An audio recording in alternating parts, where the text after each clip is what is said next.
Herkese merhaba. Her gün başımızı kaldırdığımızda gördüğümüz ama belki de üzerinde hiç durmadığımız bir gizemi çözmek için toplandık. Gökyüzü neden mavi?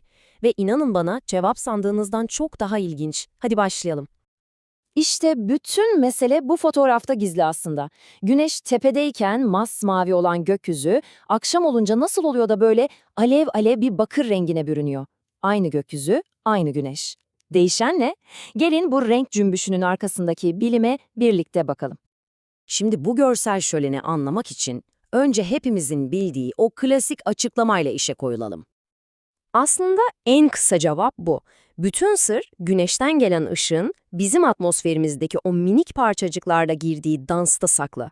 Ama tabii ki bu tek cümle hikayenin sadece başlangıcı. Evet, şimdi işin biraz daha derinine, bilimine inelim. Çünkü her şeyin anahtarı saçılma dediğimiz temel bir fizik olayında yatıyor. İşte sihirli kelimemiz bu. Rayleigh saçılması. Bu, ders kitaplarında gördüğümüz o meşhur cevap. Yani güneşten gelen ışık atmosferdeki gözle görülmeyen gaz moleküllerine çarpıyor ve her yöne dağılıyor. Basitçe olay bu. Bütün konuyu anlamak için aklınızda tutmanız gereken tek kural aslında bu kadar basit. Bir ışığın dalga boyu ne kadar kısaysa o kadar çok saçılır. Yani kısa olan daha çok savrulur. Bu kadar.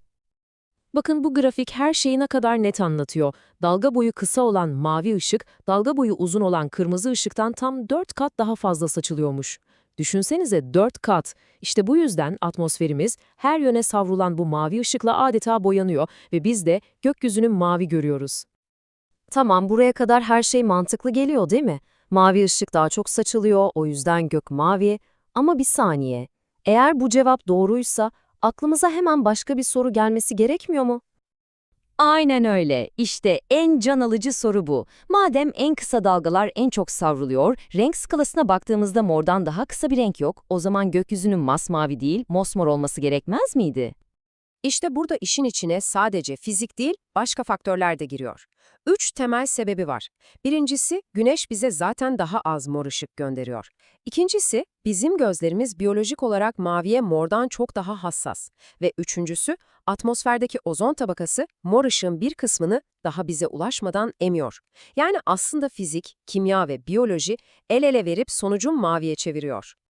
Gökyüzünün mavisini anladık diyelim. Peki o zaman o hepimizi büyüleyen gün batımı manzaralarındaki kırmızının, turuncunun sebebi ne? Bunu şöyle düşünün. Atmosfer dev bir filtre gibi. Güneş tam tepedeyken ışık bu filtrenin en ince yerinden geçiyor. Ama güneş ufka yaklaştığında ışığın geçmesi gereken filtre katmanı çok daha kalınlaşıyor. İşte bu uzun yolda mavi ışık o kadar çok saçılıyor ki adeta yolda kayboluyor. Geriye ne kalıyor? Bize kadar ulaşmayı başaran o uzun dalga boylu kırmızılar, turuncular. Şimdiye kadar anlattıklarım konunun aslında hepimizin az çok bildiği kısmıydı. Ama şimdi hikayenin çok daha şaşırtıcı ve genellikle hiç konuşulmayan bir bölümüne geliyoruz. Hazır olun.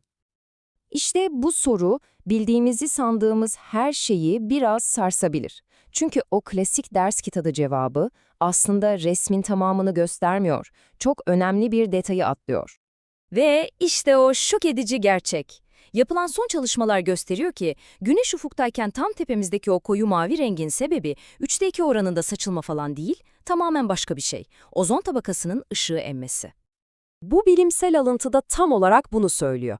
Peki bu ne demek? Şöyle ki, ozon tabakası sarı ve turuncu ışığı adeta bir sünger gibi emiyor. Siz denklemden sarı ve turuncuyu çıkarırsanız, geriye kalan ışık gözümüze çok daha saf, çok daha derin bir mavi olarak görünüyor. İşte özellikle alacakaranlıkta gördüğümüz o kadifemsi mavinin asıl sırrı buymuş. Anladık ki gökyüzünün rengini atmosferdeki parçacıkların ışıkla yaptığı dans belirliyor. Peki bu kurallar başka gezegenlerde, başka koşullarda nasıl işliyor? Hadi gelin kısa bir tura çıkalım.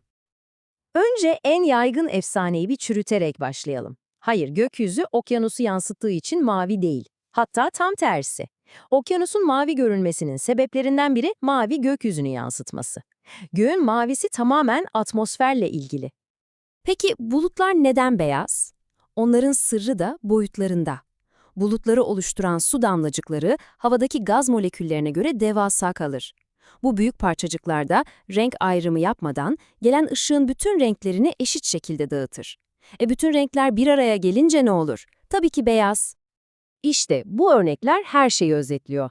Mars'ın atmosferi tozlu olduğu için gökyüzü pembemsi, şeftali rengi, Titan'ınki o kadar yoğun ve sisli ki turuncu, Ay'da ise atmosfer diye bir şey olmadığı için saçılma da yok, bu yüzden gökyüzü her zaman zifiri karanlık, yani siyah.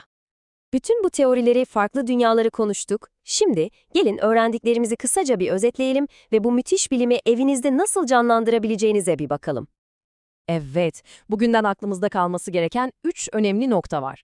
Gündüzün mavisinin sebebi Rayleigh saçılması, gün batımının kırmızısının sebebi atmosferdeki uzun yol ve alacakaranlığın o derin mavisinin büyük sırrı ozon tabakası. Artık hepsinin arkasındaki bilimi biliyorsunuz. Peki, bu anlattığım şeyleri kendi gözlerinizle görmeye ne dersiniz?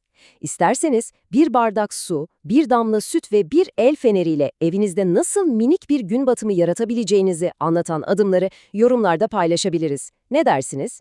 Bir sonraki bölümde görüşmek üzere. O zamana kadar gökyüzüne artık çok daha farklı bir gözle bakın.